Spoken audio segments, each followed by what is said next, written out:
fire alarms of our body.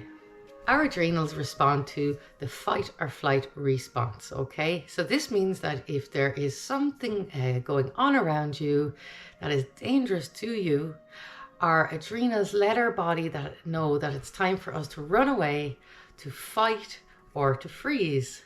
Now, the most common thing to do at this point in time is to freeze.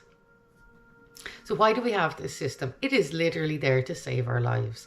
It is there to protect us from maybe a bus coming on, or to stop someone from hitting you or punching you or to harm you in any way at all.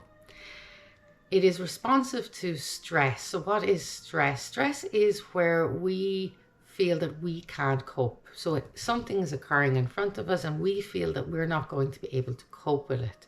This causes stress. So nothing in the outside world is actually stressful. It is our ability or inability to cope with it that creates the stress response. It can be perceived in so many ways, and lots of them these days are invisible and they're not even seen. So what does that mean? For example, in the last 3 years, there was a lot of talk about a virus that was not seen. So it is in the invisible, therefore the adrenals are kept in a state of kind of shock or fight or flight constantly. So it responds to a thought. Most stress is thoughts. Thoughts of our past, when we change how we feel about it, it changes the stress from our past also. So stresses could be considered like programs that are running in a computer. So imagine you have your computer on, you've opened up several different programs and they're running away in the background. Well, you can be off having your cup of coffee or doing your lots of daily tasks, but the computer's on running programs. And stresses in our lives are like these programs. So if, for example, you were hit by a car door when you were 3, now that's running in the programs in the background. Let's say your mum was very mean to you when you were 8 and you thought it was super unfair. And that's going to be running in the background, or you're a brother or sister, or you have a boyfriend that dumped you, or there's every little incident like this is just running constantly in the background. So we have a whole build up of programs running along in the background, okay? Now something new happens. And because we've already got these neurons and synapses lined up, so that's just hitting back on that same stressor again. So the adrenals are kicking off again. Now the adrenals can get exhausted fighting because they're fighting these programs ongoing for the whole of your life, and they may just have too many programs to cope with. We might have too much stress in the body. That can look very different from person to person because it's how we have coped with it. It's how we have processed those thoughts in our mind. And it's again how we feel about ourselves. And are we carrying too much guilt? Are we carrying shames and regrets? Do we wish things were done differently? Mostly we'll carry these programs when we internalize the problem and blame ourselves. And then we just carry that on in secret, in private, in a place that no one knows about, locked away in different compartments in the brain.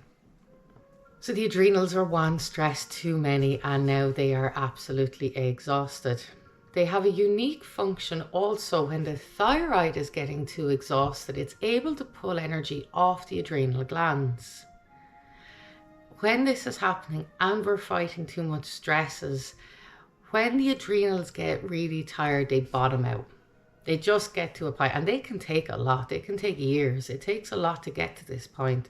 But this is like the end of your emergency batteries where there is no more left to give. They keep telling you there's an emergency and there's nobody putting out the fire.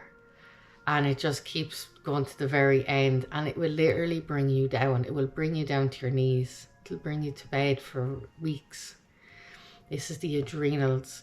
So we begin by maybe not looking at the emotions straight away because there's not enough energy or power in the body, but we can support the adrenal glands. There's beautiful remedies, and vitamin C is the most easiest to get and best for the adrenals. We can take vitamin C, can take maybe 4 or 5 grams a day even. Now, if that acidic level is too much for you, there's different, there's lovely buffered vitamin C's that you can get, and there's rosehip vitamin C, which is an alkaline forms.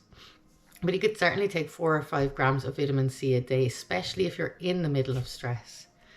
Rescue remedy might be one of the best remedies by far for dealing with the adrenals, and you can take that every 5 or 10 minutes if you're dealing with quite current stresses, or you put it a drop under your tongue every few hours and in your water. And definitely take rescue remedy regardless of what's going on, because if you're in trouble, the body's in trouble, it really needs some support. There are homeopathy remedies just for the adrenal glands, and there are some other companies that sell products that are just for the adrenals, just to support them, because if they have been ringing those emergency alarms for a long time, they've actually worn out themselves and they're very nutrient deficient. So the vitamin C is so important. A B complex is incredibly important, but most definitely putting out that fire, finding what that issue is. So this might be where we begin to work into the emotional freedom techniques, some tapping techniques, or some affirmations. And we most importantly do have to look at how we feel about ourselves, because the stronger we feel about ourselves, the less these things bother us. Also, the adrenal glands tie into the Krebs cycle as well. If your energy is completely blocked up at that early stage called pyruvate, or it's not getting into the cycle, then we don't really have very much energy. And now small stresses become very big stresses. We're not able to cope with the small things, which is giving the adrenals more stress. So it's very important to get that vitamin C and rescue remedy in to neutralize the adrenal glands and give your body a little break from fighting. It's been fighting a very long time.